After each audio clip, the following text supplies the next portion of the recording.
You have 8 minutes. Thanks very much indeed, Lasca Hirlik. Minister, you're very welcome here today.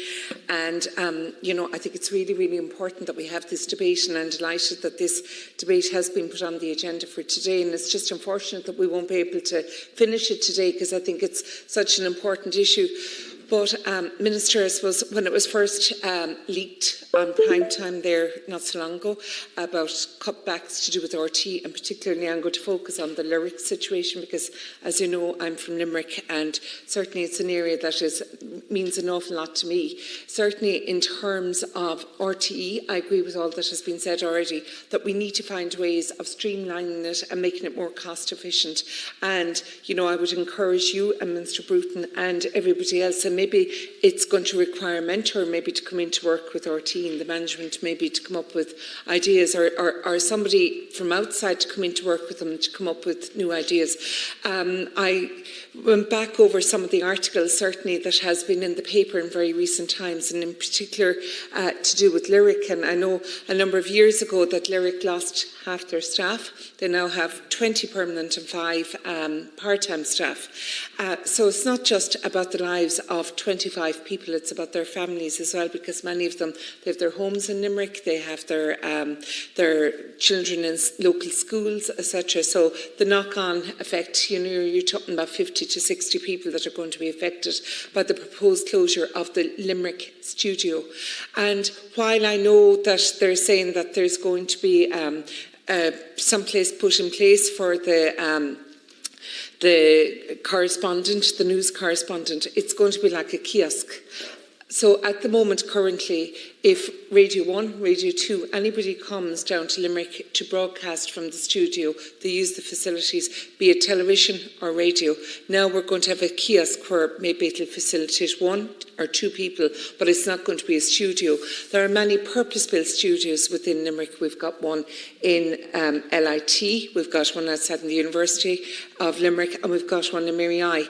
There's also one outside in Troy Film Studios. We've so many cultural aspects, I suppose, in Limerick and on offer in Limerick.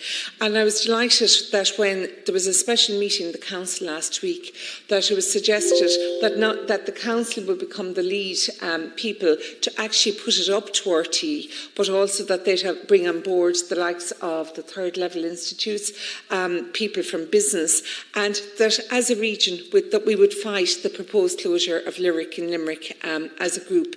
And it's not just going to be that the staff in Limerick aren't going to think that they're on their own, and I think that's really, really important. But not only has it been the people of the Midwest, but nationally as well, people have been very much in support.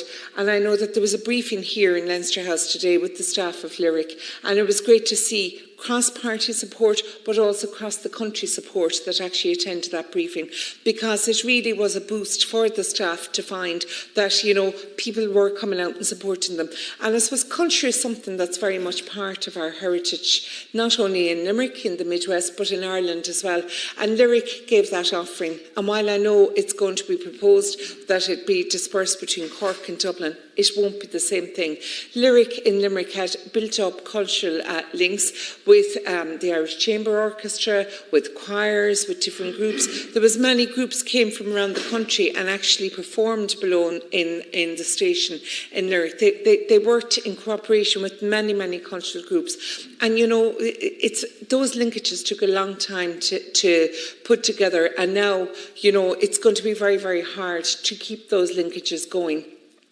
But it's also, as I say, equally hard on the staff. While I do understand that RT have to find a way of finding, cost-cutting measures, I do believe the proposal that has come from UL to start with, but there's going to be this greater proposal led by the local authority and all the different groups in Limerick, has to be taken seriously by RT, because to date there has been no response to the proposal from UL to allow it to actually use the facilities outside in UL. Also, it costs €800 to run Limerick for each programme. It costs an average $1,400 an hour for each of the other stations. So there is a big cost difference.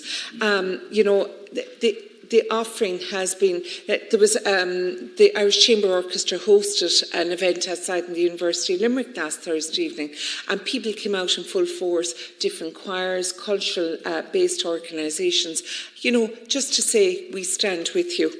Certainly, I do believe that this proposed closure of Lyric in Limerick didn't just start in the last 12 months.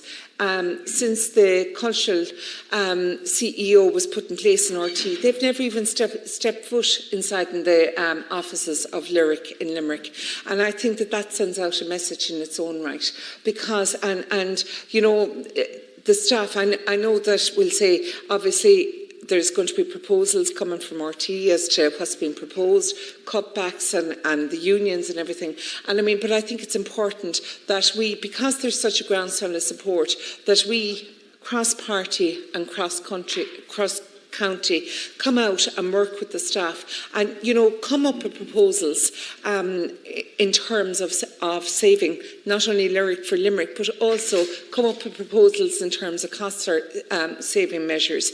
I know that Dee Forbes actually, in an article back in, I think it was September of this year in The Independent, she had down that she had proposed moving it to Carrow, Galway, Senator Katie, I'm sure you've been pleased to hear that, but that the board didn't think that it was going to be viable, you know. So I mean, it really is so disappointing that.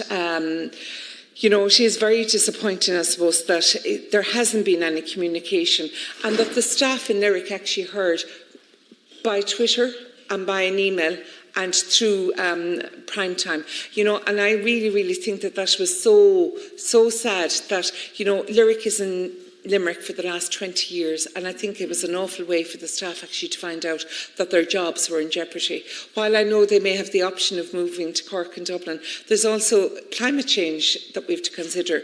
Are they all going to pile into cars and drive up and down the road, or maybe they can use public transport? But I mean, it's not going to be viable for the staff. So, you know, I mean, there are going to be job losses. I know that they are looking for 200 to 300 voluntary redundancies across RTE.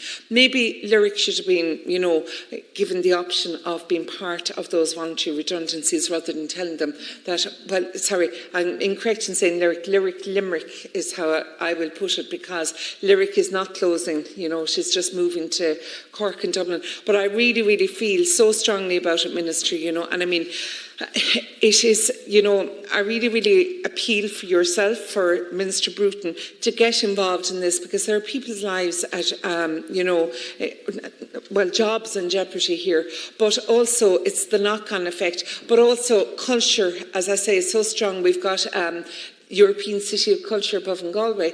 Limerick was a national city of culture, and that, you know, I mean, and there are so many cultural organisations in every town and village and city in Ireland, you know, and certainly, you know, I do believe that this is only the start, that if they're going to disperse it to Cork and Dublin, are they looking at a long-term issue of maybe trying to close it down? I firmly believe that they were going to close it down originally, but then when they saw the people were supportive of Lyric, that they said, we'll just move it to Cork and Dublin. So I really believe that RTE, you know, that they've just drawn a circle, and that they're looking at, well, we'll keep it in Dublin, we'll keep it in Cork, and we'll do away with the Midwest.